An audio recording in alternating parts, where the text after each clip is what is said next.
চিকেনের একঘেয়ে সব আইটেম খেতে খেতে বোর হয়ে গিয়েছেন? তাহলে আমার মতো বানিয়ে ফেলুন ডিফারেন্ট এই রেসিপিটা, যার নাম ব্যাং ব্যাং চিকেন। এই রেসিপির জন্য প্রথমেই নিয়ে নিচ্ছি বোনলেস থাই এবং ব্রেস্ট পিস। আমার উইংস খুব পছন্দ বলে সাথে কয়েকটা উইংসও নিয়ে নিয়েছি। চাইলে এটা আপনি স্কিপ করতে পারেন। ম্যারিনেটের জন্য দিয়ে দিচ্ছি আদা বাটা, রসুন বাটা, লবণ, সাদা গোলমরিচ গুঁড়া, লেবুর রস আর ডিমের সাদা অংশ।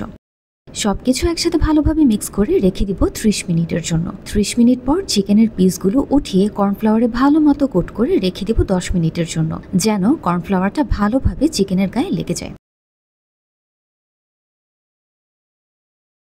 এদিকে সস মিক্স বানানোর জন্য একে একে দিয়ে দিচ্ছি mayonnaise, tomato ketchup, chilli sauce, sweet chilli sauce আর গার্লিক সস। তারপর মিক্স মিক্স মিক্স।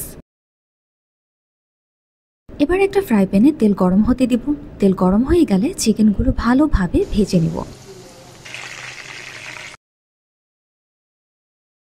এবার প্যানে দিয়ে দিচ্ছি অল্প একটু বাটার। বাটার মেল্ট হয়ে এলে দিচ্ছি রসুন কুচি এবং একটু নাড়াচাড়া। দিয়ে দিচ্ছি সস মিক্স এবং একটা চিজ কিউব। ভালোভাবে মিক্স করে দিয়ে দিচ্ছি লেমন গ্রাইন্ড এবং অল্প একটু চিনি। সব ভালোভাবে নাড়াচাড়া করে ভেজে নেওয়া চিকেনগুলো দিয়ে দিচ্ছি। এখন ভালো মতো মিক্স করে পরিবেশন করুন গরম গরম মজাদার ব্যাং ব্যাং চিকেন। এমন সব মজাদার রেসিপি পেতে আমার পেজটি ফলো দিতে এবং চ্যানেলটি সাবস্ক্রাইব করতে ভুলবেন না।